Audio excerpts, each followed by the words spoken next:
నమస్తే, welcome to Aparna educational channel. నా పేరు అపర్ణ.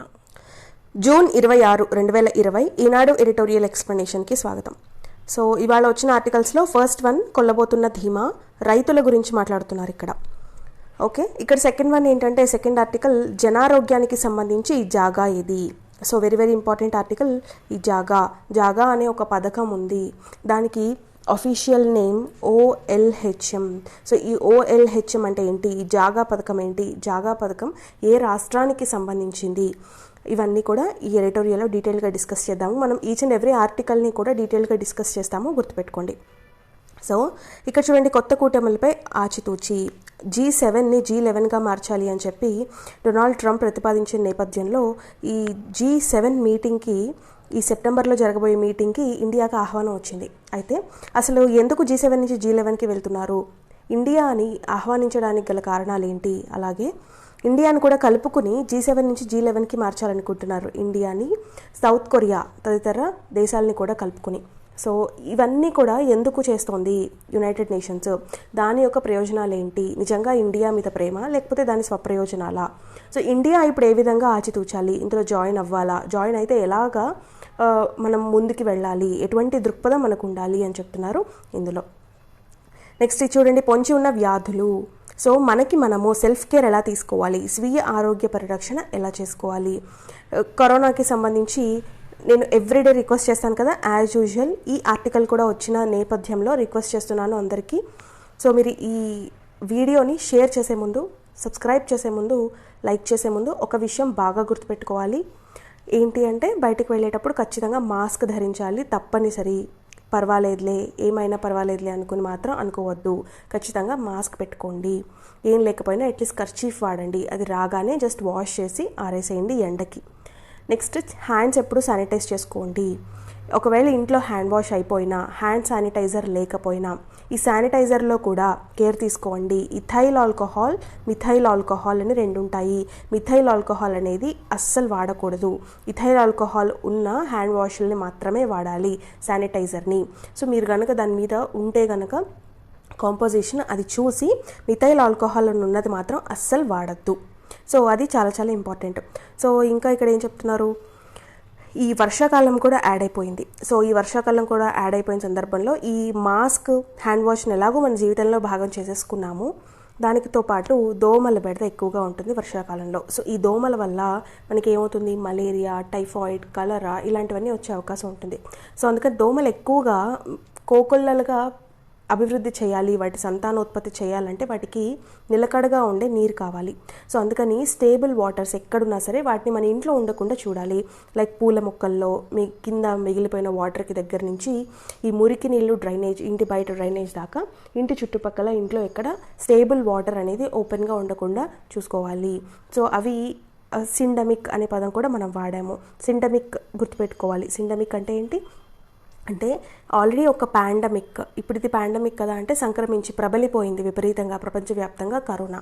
సో ఆ టైంలో దీనికి ఇంకొకటి కనుక యాడ్ అయితే, ఇప్పుడు ఒక పేషెంట్ ఉన్నారు, కరోనా ఉంది, ప్లస్ దానితో టైఫాయిడ్ కూడా యాడ్ అయితే ఖచ్చితంగా డెత్ ప్రాబబిలిటీ అనేది పెరిగిపోతూ ఉంటుంది. సో అది ప్రాబ్లమాటిక్ విషయం అనమాట. సో దాన్ని సిండమిక్ కేస్ అంటాము. సో అది ఉండకుండా చూసుకోవాలి. సో అది దానికి కావాల్సింది ఏంటి అంటే మనం స్వీయ ఆరోగ్య పరిరక్షణ అనేది చాలా చాలా అవసరం, అది ఇందులో చెప్తున్నారు. నెక్స్ట్ ఇక్కడ చూడండి, అంతర్యామిలో ఇవాళ బోనాల గురించి చెప్తూ అసలు బోనం అనే పదం ఎక్కడి నుంచి వచ్చింది అని చెప్పారు. ఎక్కడి నుంచి వచ్చిందండి, భోజనం అనే పదం నుంచి. వాడుక భాషలో రాను రాను బోనంగా అయిపోయిందనమాట. సో ఒక మట్టి కుండలో అమ్మవారికి ప్రసాదం వండుకొని వెళ్ళి నివేదన చేసే సాంప్రదాయమే ఈ బోనం. సో ఈ బోనము ఏది మనకి తెలుస్తోంది, బోనాలు అని చెప్తాం కదా, ఏంటి దీని ప్రతి పండగ వెనకాల ఒక ప్రయోజనం ఉంటుంది కదా. సో ఈ బోనాల పండగ కేవలం భక్తిభావ ప్రకటనమే కాదు, మనమంతా ఒక్కటే అన్న ఐక్యత భావాన్ని కలిగిస్తుంది. సామూహికంగా ఉత్సవాలు జరుపుకోవడం, సామూహికంగా ప్రార్థించడం, కలిసిమెలిసి జీవించడం అనే పరమ ప్రయోజనాలు ఈ బోనాల పండగలో ఉన్నాయన్నమాట. సో భగవంతుడికి, సమాజానికి అర్పించుకోవడం అనే ఉత్తమ గుణం కూడా ప్రతీకగా బోనాల పండుగ నిలబడుతోంది. సో ఈ బోనాల పండుగ గురించి మనం మాట్లాడుకున్న సందర్భంగా మనం ఒక విషయాన్ని మాట్లాడుకుందాము. మీరు ఏ టాపిక్ రాసినా అల్టిమేట్గా అది సస్టైనబుల్ డెవలప్మెంట్కి దారితీస్తుందండి. ఇప్పుడు మీరు ఏ టాపిక్ గురించి మాట్లాడినా, గ్లోబల్ వార్మింగ్ గురించి మాట్లాడినా సస్టైనబుల్ డెవలప్మెంట్ లేకపోవడమే వస్తుంది. ఆఖరికి మొన్న వైజాగ్లో స్టిరీన్ గ్యాస్ ప్రాబ్లం జరిగింది. సో అది కూడా సస్టైనబుల్ డెవలప్మెంట్ లేకపోవడమే వచ్చింది. ఏ టాపిక్ తీసుకోండి చివరికి అది సస్టైనబుల్ డెవలప్మెంట్కి రిలేట్ అవుతుంది. అసలు సస్టైనబుల్ డెవలప్మెంట్ అంటే ఏంటంటే సుస్థిరాభివృద్ధి అంటే ఏంటి అంటే ఇప్పుడు మనకి నీడ్స్ ఉన్నాయి కదా, ఆ నీడ్స్ని ఫుల్ఫిల్ చేసుకోవడానికి అంటే మన కోరికలు లేదా మన అవసరాలని ఫుల్ఫిల్ చేసుకోవడం కోసం మనం ఒకటి ఎస్టాబ్లిష్ చేసుకుంటున్నాము, దాన్ని బయటకు తీస్తున్నాము కదా. ఇప్పుడు మన అవసరం ఏంటి? ఎయిర్ కండిషన్ వాడడము మనకి కావాలి, మన need. Of course it's a luxurious need but still need. So ఆ నీడ్ని మనం ఫుల్ఫిల్ చేసుకోవడానికి మనము వేటి మీద ఆధారపడ్డాము? ఎయిర్ కండిషనర్స్ తయారు చేసే పరికరాలు, పారిశ్రామిక రంగం దగ్గర నుంచి అది విడుదల చేసే క్లోరోఫ్లోరోకార్బోనేట్స్, గ్లోబల్ వార్మింగ్ గ్యాసెస్. సో అక్కడ వరకు గ్రీన్ హౌస్ గ్యాసెస్ అంటాం కదా, గ్రీన్ హౌస్ గ్యాసెస్ దాకా వచ్చి ఆగుతుంది. సో ఇదంతా ప్రాసెస్ కూడా సస్టైనబుల్ డెవలప్మెంట్గా సాగాలి. సో అలా సాగకపోవడం వల్ల ఏమవుతుందంటే గ్లోబల్ వార్మింగ్ అనేది జరిగింది. సో అలాగే ఇండస్ట్రీస్ కానీ ఏదైనా సరే, అలాంటప్పుడు ఈ సస్టైనబుల్ డెవలప్మెంట్ పదం ఎక్కడొచ్చినా కూడా మీరు ఒక టాపిక్ రాయండి, ఒక వర్డ్ రాయండి, ఏ ఎస్సే రాసినా కూడా.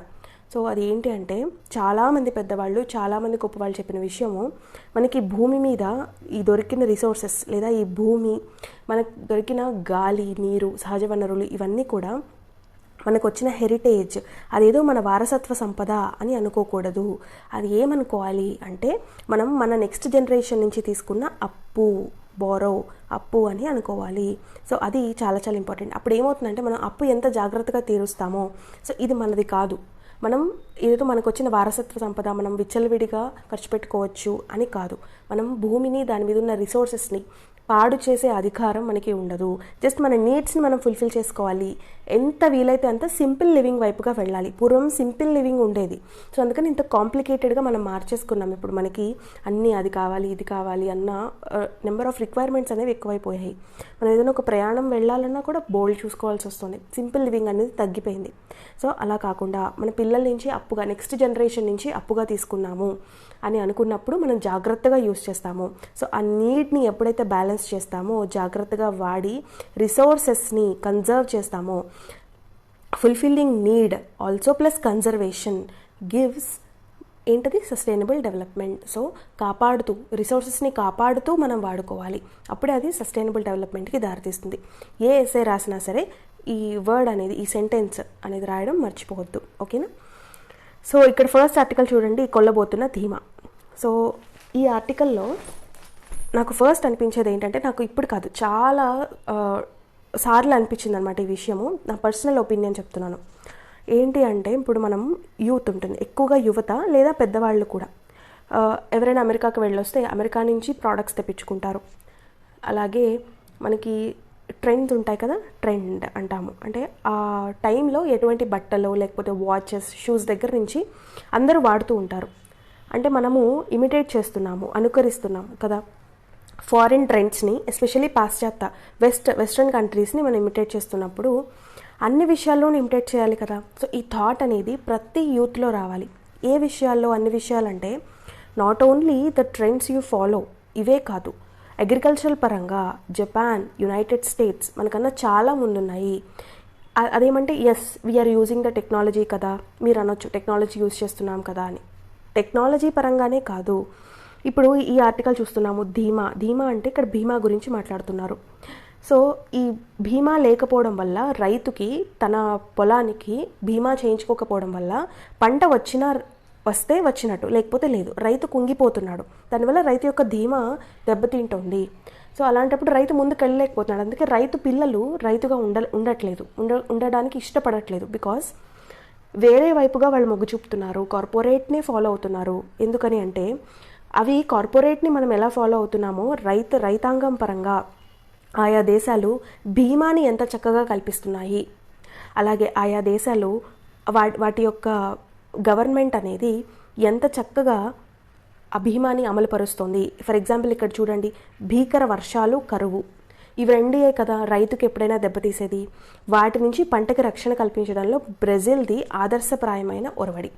సో బ్రెజిల్లో ఏం చేసింది అంటే అన్ని వాటికి ఖచ్చితంగా గవర్నమెంట్ బాధ్యత తీసుకుంది, వాటికి బీమా ఇచ్చేంత బాధ్యత. సో అలాంటివి. అలాగే ఇక్కడ చూడండి, జపాన్, సైప్రస్, కెనడా, ఇలాంటివన్నీ చోట కూడా చక్కటైన పథకాలని అవలంబిస్తున్నారు. స్వచ్ఛందంగా మన దేశంలోకి భిన్నంగా అక్కడ ప్రకృతి ఉత్పాతాలు ఏమైనా సంభవిస్తే ఈ సాగుదారులు, రైతులు ఎవరైతే ఉంటారో ఈ సాగుదారులందరికీ తక్షణ సాయాన్ని అందిస్తున్నారు. సో ఇలాంటివి మనం ఎందుకు ఫాలో అవ్వము? సో అక్కడ పాసిబుల్ అయినప్పుడు లాంగ్ రన్లో అయినా మనకి పాసిబుల్ అవ్వాలి కదా. ఓకే, మనకి స్వాతంత్రం వచ్చి 75 ఇయర్స్ అవుతున్నప్పుడు అక్కడ ఫాలో అవుతున్నప్పుడు అట్లీస్ట్ ఇప్పుడు 1 ఇయర్లో అయిపోదు, ఇది 2 ఇయర్స్లో అయిపోదు అంటున్నారు. అట్లీస్ట్ 5 ఇయర్స్ 10 ఇయర్స్లో అయినా సరే అవ్వాలి కదా. అవ్వాలంటే స్టార్ట్ అయితే చేయాలి కదా. స్టార్ట్ చేయాలి అంటే ఫస్ట్ మారాల్సింది ఏంటండి? థాట్స్.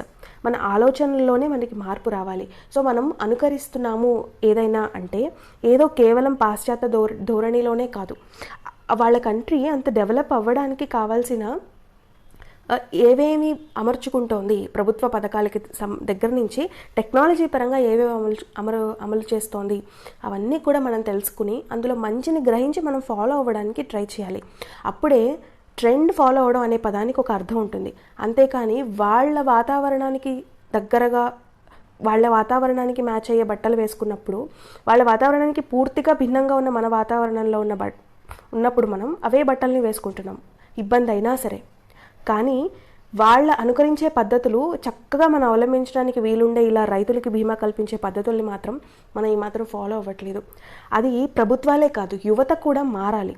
అప్పుడు ఏమవుతుందంటే యువత కానీ లేదా రైతులు కానీ, ఇప్పుడు రైతులకి ప్రాబ్లం వచ్చిందట అనుకోకూడదు. రైతులు అసలు ఫస్ట్ ఆఫ్ ఆల్ రైతుకి ఏదైనా ప్రాబ్లం వస్తే దేశానికి ప్రాబ్లం వచ్చినట్టే. ఎందుకంటే మన అగ్రికల్చర్ కంట్రీ.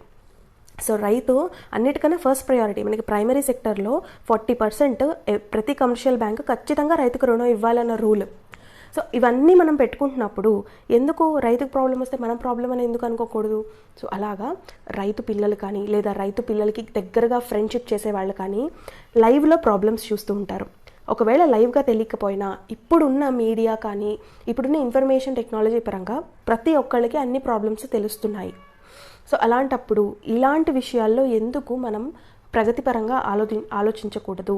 సో అది ఎప్పుడు అనిపిస్తూ ఉంటుంది. సో ఈ విధంగా ప్రతి ఒక్కరూ ఆలోచించడానికి ప్రయత్నించాలి. ఓకేనా? సో దాని గురించి దీనిలో చెప్తూ ఇంకొక ప్రాబ్లం ఏంటంటే, వాళ్ళు విత్తిన విత్తనం ఏదైతే ఉందో ఆ నాటిన విత్తనము అది నిజంగా వస్తుందా లేదా పెను విపత్తును తీసుకొస్తుందా అనే అనిశ్చితి అంటే అన్సర్టైనిటీ. సో ఆ అనిశ్చితిలో ఉంటుంది రైతాంగం. సో రైతులందరూ కూడా అది ఇప్పుడున్న దుస్థితి. సో మనది వ్యవసాయ ప్రధాన దేశం, సో అగ్రికల్చరల్ కంట్రీ మనది. సో అలాంటి దేశంలో సేద్యం ఎంత నష్టదాయకంగా ఉంటుందో ఎప్పటికప్పుడు తెలుస్తూనే ఉంది. సో మనకి అన్నం పెడుతున్న అగ్రికల్చర్నే మనము వెనక్కి నెట్టేయకూడదు. సో ఆచార్య దండేకర్, సో కాంగ్రెస్ పార్టీ మినిస్టర్గా కూడా చేశారు ఆయన. సో ఆయన సిఫార్సులకి మేరకు తొలుత 1979లో ప్రవేశపెట్టారనమాట. సంక్షోభ సమయంలో రైతన్నకు ఆసరా అవసరము అని చెప్పి. సో ఒకవేళ 1979 అంటే ఆల్మోస్ట్ 1980 అనుకోండి. 1980 నుంచి ఇప్పటి వరకు ఎన్ని ఇయర్స్ అయింది? 40 ఇయర్స్ అయింది. సో అప్పుడు స్టార్ట్ చేసి ఉంటే ఇప్పటి వరకైనా అవన్నీ ఒక దారికి వచ్చుండేవి కాదా? సో ఖచ్చితంగా వచ్చుండేవి కదా. సో అది నేను అంటుంది. 1 ఇయర్లో అవ్వకపోవచ్చు, కానీ ఇప్పుడే ఇలా ఉంటే 1980లో ప్రతిపాదించిందే ఇప్పటి వరకు పట్టించుకోకపోతే పరిస్థితి దుస్థితిగా ఉంటే ఇంకా ఫ్యూచర్కి ఏమవుతుంది? సో ప్రతి ఒక్కళ్ళు కూడా దానికి సంబంధించి ఇప్పుడు ఏదైనా మీరు ఒక ఫ్రూట్ చూసారు లేదా ఏదైనా ఒకటి ఈజీగా పారేస్తారు, ఫ్రిడ్జ్లో పెడతారు, దాన్ని ఇంతకీ వాడరు. అలాంటప్పుడు మీకు తెలియాలి అది పండించడానికి ఒక రైతు ఎంత కష్టపడ్డాడు. అప్పుడు ఏమవుతుందంటే శ్రద్ధ పెరుగుతుంది, మనకి వేస్ట్ చేయకుండా కూడా ఉంటాము. సో మన బిహేవియరల్ చేంజెస్ కూడా వస్తాయి మంచిగా. సో ఇలాంటివన్నీ ప్రతి ఒక్కళ్ళు ఆలోచించాలి. అలాగే ప్రధానమంత్రి ఫసల్ బీమా యోజన సేద్య రక్షణ అనేక మలుపుల వరకు సేద్య రక్షణ అనేది ఉంటుంది అని చెప్పినా కూడా అది కూడా సమగ్ర బీమా ఏం కల్పించట్లేదు రైతులకి. దశాబ్దాలుగా బీమా పరిధిలో పంట విస్తీర్ణము గరిష్టంగా 23% పరిమితమైంది. వ్యవసాయ శాఖనే చెప్పిందనమాట మాట. సో 2-3 ఏళ్లకి సగానికి పైగా రైతుల్ని రక్షణ పరిధిలోకి తీసుకొస్తాం. రక్షణ పరిధి అంటే ఏంటి? వాళ్ళకి ఇన్సూరెన్స్ కల్పించడం, బీమా ఇవ్వడము. సో అది కూడా వాస్తవంలో జరిగింది, అది కాదు, వేరే జరిగింది. సో 2 పంట కాలాలు ముగిసిన వేల కోట్ల రూపాయల మేర చెల్లింపుల్ని పేరబెట్టేసే ధోరణులు కనిపిస్తున్నాయి మన పథకాల్లో. సో మనం ఆల్రెడీ మన్రేగా పథకంలో కూడా మాట్లాడుకున్న ఇంత అవినీతి జరుగుతుంది అని చెప్పి. సో అలాగే ఈ ఫసల్ బీమా యోజన కానీ వీళ్ళకి బీమా చెల్లింపుల్లో కూడా ఆపేయడము, వాటిని పేరబెట్టేయడము, సో ఇలాంటివన్నీ జరుగుతున్నాయి అన్నమాట. సకాలంలో బీమా కిస్తులు కట్టినా, బీమా కిస్తులు అంటే ఏంటి అంటే ప్రీమియం కడతారు కదా నెల నెల బీమా, సో అవి సకాలంలో కట్టినా కూడా క్లిష్ట పరిస్థితులు వచ్చినప్పుడు నామమాత్ర పరిహార చెల్లింపులు కూడా సరిగ్గా చేయట్లేదు, వాటిల్లో కూడా విపరీతమైన జాప్యం. అలాంటప్పుడు రైతు ఖచ్చితంగా కుంగిపోతాడు కదా. సో నిరుటి వరకు బ్యాంకులు ఇచ్చే పంట రుణం నిర్బంధంగా కిస్తులు బిగబట్టేవాళ్ళు, సో ఇప్పుడు అది కూడా లేదు. ఈ గాల్లో దీపం అయిపోయిందనమాట. దాంతో ఏమవుతుందంటే బీమా తీసుకునే వాళ్ళ సంఖ్య తగ్గిపోతుంది. ఇది మీ ఇష్టమే, మీరే ఆప్ట్ చేసుకోవచ్చు అని రైతుకు ఆప్షన్ ఇవ్వడం వల్ల తగ్గిపోతుంది. అప్పుడు బీమా లేనప్పుడు పంట ఖచ్చితంగా గాల్లో దీపం అయిపోతుంది కదా. సో అది వచ్చిన ప్రాబ్లం అనమాట. సో ఈ బీమా తాలూకు నికర ప్రయోజనాన్ని లక్షల మందికి దక్కనివ్వకుండా అడ్డుపడుతున్నాయి ఈ చాలా వరకు ఈ నిబంధనలు ఏవైతే ఉన్నాయో గవర్నమెంట్ పెట్టినవి అవి.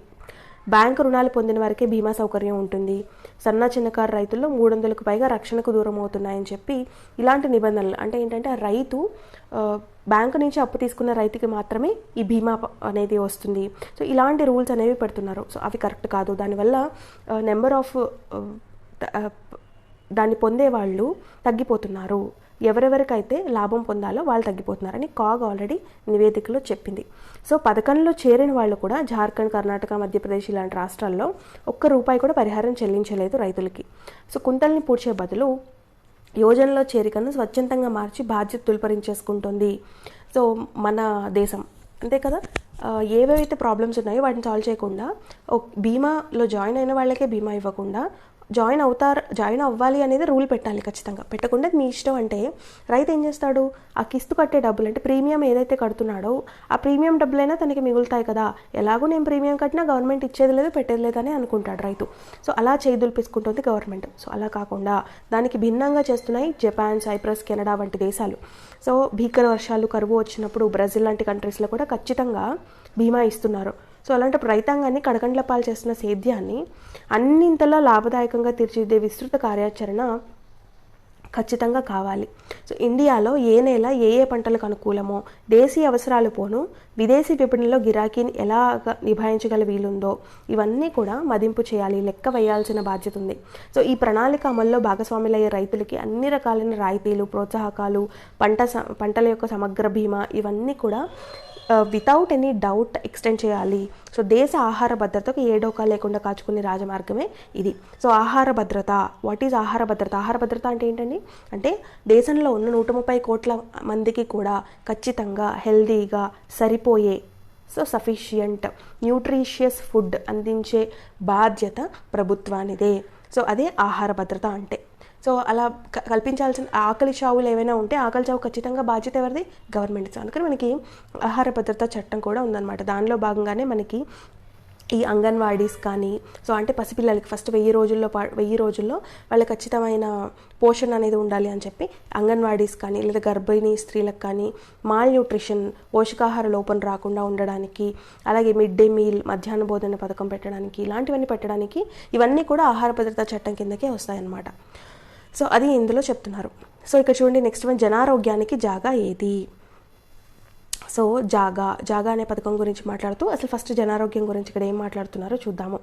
మనకి పట్టణాలు అనేవి బాగా ఎక్కువైపోతున్నాయి, నగరాలు అలా ఎక్కువైపోతూ ఎగ్జాంపుల్ ఏం చెప్తున్నారంటే 1960లో మనకి 111 ఉన్నాయట 10 లక్షలకి మించిన నగరాలు 1960లో.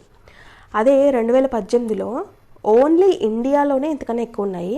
ఇండియా, చైనా కలిపి 548 ఉన్నాయి.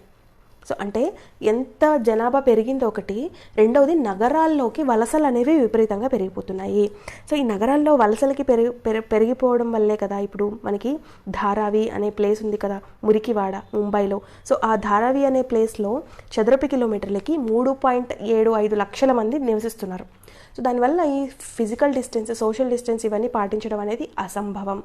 ఒక్క కామన్ బాత్రూమ్ని ఒక 10-20 మంది యూజ్ చేసే పరిస్థితి. సో అలాంటి టైంలో ఈ కోవిడ్-19ని ఇలాంటివి వచ్చినప్పుడు అసలే అక్కడ నార్మల్గా ఎక్కువ ఉంటాయన్నమాట వ్యాధులు, ఇవి ఇంకా ఎక్కువైపోతున్నాయి. దానివల్ల ఏమవుతుందంటే అర్బన్ ప్లానింగ్ అనేది లేకపోవడం సరిగ్గా. సో అలాంటి అర్బన్ ప్లానింగ్ లేకపోవడం వల్ల ఏమవుతుంది అంటే మౌలిక వసతులు అనేవి ఉండవు, ఎందుకంటే తక్కువగా ఉన్నప్పుడు.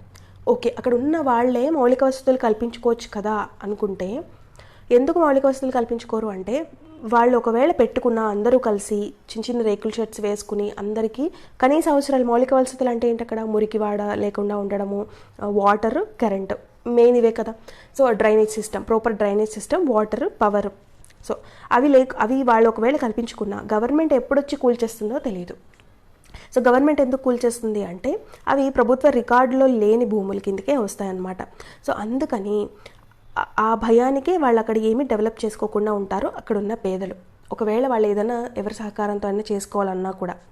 సో అందుకని ఆ ఉద్దేశంతోనే మనకి ఒడిశా రాష్ట్రానికి సంబంధించి ఒక పథకం అనేది వచ్చింది. ఆ పథకం పేరే జాగా అంటే ఏంటండి, ఒక ప్లేస్, ఏదైనా ఒక చిన్న జాగా ఉంటే చాలా అందులో ఇల్లు కట్టుకుంటారంటారు కదా. సో ఎగ్జాంపుల్గా జాగా. సో దీనికి అఫీషియల్ నేమ్ ఏమిటంటే OLHM. సో ఎందుకని అంటే లివబుల్ హ్యాబిటాట్. సో లివబుల్ హ్యాబిటాట్గా మార్చాలి. సో ఈ లివబుల్ హ్యాబిటాట్ అంటే జీవించదగ్గ నివాసం. సో ఈ మురికివాడలు అనేవి జీవించదగ్గట్టుగా ఉండవు. సో అందుకని వాటిని జీవించే విధంగా మార్చాలి అన్న ఉద్దేశంతో 2018లో ఒడిశా గవర్నమెంట్ దాని యొక్క housing and urban development so గుర్తుపెట్టుకోండి, housing and urban development department Odisha government కింద ఈ పథకాన్ని తీసుకొచ్చారు. సో ఈ జాగా పథకానికి హెడ్ ఎవరు ఉంటారంటే ఆబ్వియస్లీ చీఫ్ సెక్రటరీ, అలాగే అడిషనల్ సెక్రటరీ ఉంటారు కదా ఈ పర్టికులర్ మినిస్ట్రీ డిపార్ట్మెంట్కి. సో సో వాళ్ళు ఉంటారనమాట. సో ఈ జాగా పథకానికి 2019 సంవత్సరానికి ఐక్యరాజ్య సమితి నుంచి ప్రపంచ హ్యాబిటాట్ అవార్డు వచ్చింది. సో ఈ వరల్డ్ హ్యాబిటాట్ అవార్డు ఎవరిస్తారు అంటే వరల్డ్ హ్యాబిటాట్ అనే ఒక సంస్థ ఉంది యూకేలో. ఆ యూకే సంస్థ ఐక్యరాజ్య సమితితో కలిసి ఎవ్రీ ఇయర్ ఎవరైతే బాగా మంచి లివబుల్ హ్యాబిటాట్స్ని పెడతారో సో వాళ్ళకి అవార్డు ఇస్తుంది. సో దానికి గాను ఈ జాగా అనే పథకానికి అవార్డు అనేది వచ్చింది. సో గవర్నమెంట్ ఏం చేసిందంటే వాళ్ళకి పట్టాలు అనేవి ఇచ్చేసింది వాళ్ళ సొంత స్థలాలుగా. అక్కడ పారిశుద్ధ్యం, తాగునీరు, పక్కా రోడ్లు, వీధి దీపాలు సో ఇలాంటివన్నీ ఉండే విధంగా చూసిందనమాట. సో అది దానివల్ల ఏమైందంటే ఖచ్చితంగా ఈ జాగా పథకం అనేది 2023 కల్లా పూర్తయ్యి దేశం మొత్తానికి కూడా ఆదర్శప్రాయంగా మారుతుంది అని అంటున్నారు. సో కోవిడ్ వ్యాధి సామాజికంగా వ్యాపించకుండా ఉండాలి అంటే నగరాలు, పట్టణాల్లో ప్రధాన ప్రాంతాలే కాదు మురికివాడలు కూడా పరిశుభ్రంగా ఉండాలి. సో అందుకని జాగా పథకం అనేది మురికివాడలు కూడా పరిశుభ్రంగా ఉండే లక్ష్యాన్ని నెరవేరుస్తోంది. సో అందుకని ఈ జాగా పథకం అనేది చాలా చాలా ఇంపార్టెంట్. సో ఖచ్చితంగా రావడానికి అవకాశం ఉన్న బిట్ అనమాట. సో గుర్తుపెట్టుకోవాలి, జాగా పథకం ఏ రాష్ట్రం అనగానే ఒడిశా గుర్తు రావాలి. ఓకే, ఇక్కడ చూడండి కొత్త కూటములపై ఆచితూచి. సో ఇక్కడ G7 నుంచి G11కి మారాలనుకుంటున్నారు. సో G7లో ఏమేమి ఉన్నాయి? G7 అంటే ఏంటి? ఆల్రెడీ మనకి ఫస్ట్ ఇండస్ట్రియలైజేషన్ ఎక్కడ జరిగిందో, పారిశ్రామిక విప్లవం ఎక్కడొచ్చింది అంటే యూరోపియన్ కంట్రీస్, ఆ తర్వాత వెస్ట్రన్ కంట్రీస్. సో అందుకని యూరోపియన్ కంట్రీస్ అయినా ఫ్రాన్స్, జర్మనీ, ఇటలీ, అలా జపాన్, అలాగే వెస్ట్రన్ కంట్రీస్ అయినా కెనడా, అమెరికా. సో ఈ 7 దేశాలు కలిపి G7ని ఫామ్ అయ్యాయి. సో అంతర్జాతీయంగా బాగా డెవలప్ అయిన కంట్రీస్ అనమాట, వెల్ డెవలప్డ్ కంట్రీస్. సో ఈ సదస్సు అనేది జూన్ మొదటి వారంలోనే జరగాలి యాక్చువల్గా అయితే ఈ ఇయర్. సో దాన్ని కోవిడ్-19 పరిస్థితుల పరంగా సెప్టెంబర్కి వాయిదా వేశారు. సో అందులో పాల్గొనాలని చెప్పి భారత్కి ఆహ్వానం వచ్చింది. ఆల్రెడీ ట్రంప్ అనౌన్స్ చేశారు G10ని G11గా మార్చాలి అని చెప్పి. సో మనకి G11గా మార్చాలంటే వేటిని ఇన్వాల్వ్ చేయాలనుకుంటున్నారు? ఎక్స్ట్రా 4 కంట్రీస్ని. ఏవేంటివి అంటే Russia, south Korea, Australia and India. So ఈ 4 కంట్రీస్ని ఇందులో యాడ్ చేసి G7 నుంచి G11గా మార్చాలనుకుంటున్నారు. అయితే ఆల్రెడీ G20 అనే కూటమి ఒకటి ఉంది కదా, అందులో China, south Korea, India, Australia ఇవన్నీ ఉన్నాయి కదా, రష్యా. అయినా మళ్ళీ ఈ G20 ఉండగా మళ్ళీ G7 నుంచి G11కి మార్చాల్సిన అవసరం ఏంటి అంటే ఖచ్చితంగా మనకు అక్కడ అర్థమవుతున్న విషయం ఏంటంటే చైనాని ఎక్స్క్లూడ్ చేయాలనుకుంటోంది యునైటెడ్ స్టేట్స్. సో చైనాని ఎక్స్క్లూడ్ చేసి చైనా కాకుండా మిగిలిన డెవలప్ అయిన కంట్రీస్ ఒక కూటమిగా మార్చి చైనాకి గట్టి ధీటుగా నిలబడాలి అని చెప్పి, నియంత్రించాలి అని చెప్తూ దాని యొక్క భావన యునైటెడ్ స్టేట్స్, అది దాని యొక్క స్వప్రయోజనం అనమాట. అందుకని ఇండియాని కలుపుకోవాలనుకుంటుంది తప్ప ఇండియా మీద ప్రేమేం కాదు. సో అది ఇండియా గమనించుకోవాలి. అలాగే ఆల్రెడీ ఇప్పుడు G11లో మారాలి అనుకుంటున్నప్పుడు యునైటెడ్ స్టేట్స్ ఇండియాతో పాటు ఈ సౌత్ కొరియా, ఆస్ట్రేలియా, రష్యాకి కూడా పంపించింది ఇన్విటేషన్స్. సో అలాంటప్పుడు మనకి ఆల్రెడీ సౌత్ కొరియా, ఆస్ట్రేలియాతో చాలా మంచి సంబంధాలు ఉన్నాయి. సో మనం ఇట్లా జాయిన్ అయితే కనుక ఇంకా మంచి సంబంధాలు పెరుగుతాయి మనకి. సో అది మనకి అడ్వాంటేజ్. సో ఇవన్నీ మనం దృష్టిలో పెట్టుకుని ముందుకు వెళ్లాల్సిన అవసరం ఉంది. సో ఆ పరంగా ఈ సౌత్ కొరియా, ఆస్ట్రేలియాతో మనకి ఇండియాకున్న సంబంధాలని మరింత బలోపేతం చేయాల్సిన అవసరం ఉంది. సో అలాంటప్పుడు అలాగే మనం ఇందులో జాయిన్ అవ్వడం వల్ల ఈ వైరస్ వ్యాప్తికి ఇప్పటికే కారణమని చైనా ఆల్రెడీ ఏకాకిగా మారింది. సో దాంతో చైనాకి గట్టి స్ట్రాంగ్ సంకేతాలు, అంటే మనం కూడా బలోపేతం అవుతున్నాం. ఎందుకంటే ఇండియా చైనా బోర్డర్లో లైన్ ఆఫ్ యాక్చువల్ కంట్రోల్, వాస్తవాధీన రేఖ వెంబడి ఉద్రిక్తతలు అనేవి చేస్తోంది. ఇంకా బలగాలను తెచ్చి మోహరిస్తోంది చైనా. పైగా ఒకటి మాట్లాడుతోంది, మనం శాంతియుతంగా పరిష్కరించుకోవాలని మాట్లాడుతోంది. కానీ చేతులు ఎలా చేస్తుంది? ఎల్ఏసీ వెంబడి బలగాలను ఇంకా ఎక్కువగా మోహరిస్తోంది. సో ఇలాంటి టైంలో మనం బలోపేతంగా ఉన్నాము అని నిరూపించుకోవడానికి ఇది ఒక సంకేతంగా కూడా వెళ్తుంది చైనాకి. సో అది ఇందులో చెప్తున్నారనమాట. ఇవి ఇవాళ వచ్చిన ఆర్టికల్స్. సో అలాగే మీకు డైలీ న్యూస్ పేపర్ కనుక పీడిఎఫ్ ఫామ్లో కావాలి అంటే both the Hindu paper and Eenadu paper Aparna educational channel అని చెప్పి టెలిగ్రామ్లోకి వెళ్ళి టైప్ చేయండి, గ్రూప్ వస్తుంది, మీరు అందులో జాయిన్ అవ్వండి. మీకు ఎవ్రీడే ఈ 2 PDFs అనేవి వస్తాయి, ఈనాడు పేపర్, హిందూ పేపర్. ఓకేనా? Thank you so much for watching. Time is so valuable. Time అసలు వేస్ట్ చేయొద్దు. Be productive. Have a nice day. Thank you.